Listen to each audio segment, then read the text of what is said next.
बिस्मिल्लाहिर्रहमानिर्रहीम अस्सलाम वालेकुम वेलकम टू न्यू व्लॉग। उम्मीद है जी तुम सारे ठीक ठाक हो। वधिया अल्लाह दा शुक्र है मैं भी ठीक ठाक। अल्लाह का नाम लैके अज की वीडियो करने शुरू। अच्छा जी 9 का टाइम हो गया तो माल जो मैं खोलना तो बारिश जी है ना सुबह सुबह ही इस साइड तो बहुत ज़्यादा बन के आई है।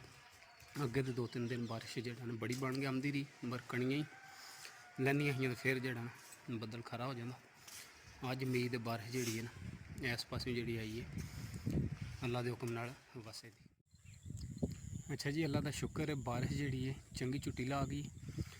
वो देखे चादर भी मैं पाई सुकने आमदे जो माल जिसले मैं लै गया रस्ते में शुरू हुई बारिश तो मेरे इतने पहुँचने ताई बारिश चंगी लगी रही तकरीबन 15-20 मिनट। तो हूँ फिलहाल तो इस साइड तो जोड़ा ना खरा पे आंदा बदल तो चढ़ते वाली साइड के लिए भी बारिश काफ़ी बनी। तो मौसम जोड़ा बहुत ही खुशगवार और गर्मी समझो हूँ फिलहाल तो कि नामो निशान नहीं रहा गर्मी का। बहुत ही वधिया मौसम हो गया अल्लाह का शुक्र है। देखा बारिश का चंगा फंडा होया सवेरे सवेरे पानी देखे रस्तियां में रात सारे तोड़ तोड़ खलोते।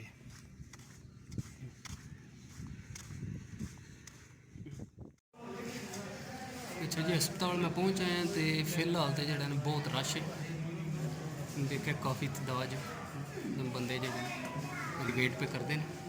तो मम्मी अंदर पुछया कहते जिसले आवाज़ मारने फिर पर्ची देने फिर पर्ची जिसले नंबर आया फिर वैक्सीन लगे। हूँ देखो कितनी देर लगती। आइए मैंने आखा चेक कर पक्का आधा बाद गया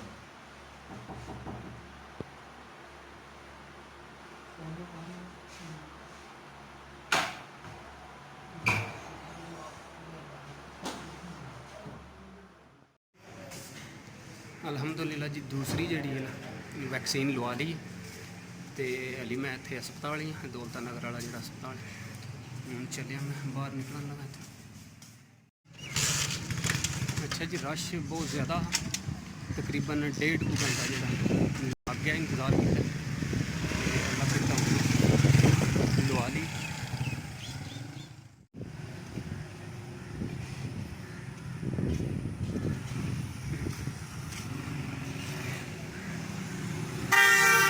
दौलता नगर वाला जो अस्पताल है सरकारी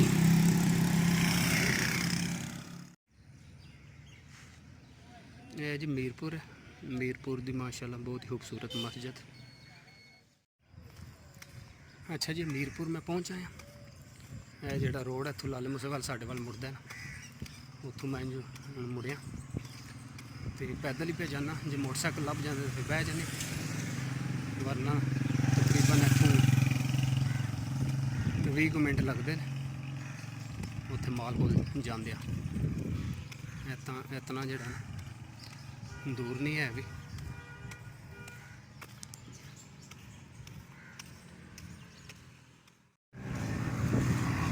अच्छा जी मीरपुर वाली जो ना मैं थोड़ा जहा बाहर निकलना ही पाया तो पिछू रक्शा आ गया तो रक्शे तो फिर बह गए इतने मैं डेरी है डेरी वाले राह इतने लत्थां हूँ माल वो उत्थे चुकता पे उत्थे जाना।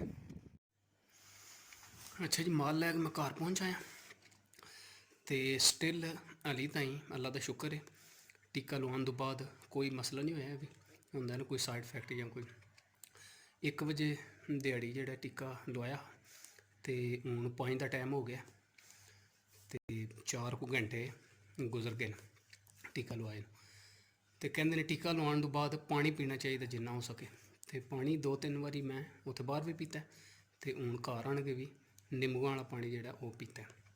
तो अल्लाह का शुक्र है बिल्कुल जो ना फिलहाल तो फाइन कोई मसला स्टिल जोड़ा ना तबीयत बिल्कुल ठीक है।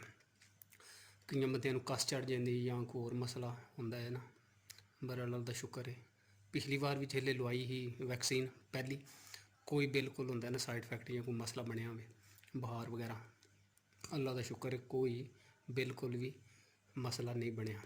तो हूँ भी हली ताई 4 घंटे गुजर गए सिर्फ जिस वे जी बांह टीका लगे ना ਇਹਨੂੰ ਜਿਸ ਦੇ ਸਿੱਧਾ ਮੈਂ ਕਰਾਂ ਜਾਂ ਇਸ ਸਾਈਡ ਦੇ, ਤੇ ਜਿੱਥੇ ਟਿੱਕਾ ਲੱਗਾ ਉੱਥੇ ਥੋੜ੍ਹਾ ਜਿਹਾ ਮਲੂਮ ਹੁੰਦਾ ਵਾ ਟਿੱਕਾ, ਇੱਥੇ ਥੋੜ੍ਹਾ ਜਿਹਾ ਨਾਰਮਲ ਜਿਹੜਾ ਨਾ ਪਤਾ ਲੱਗਦਾ।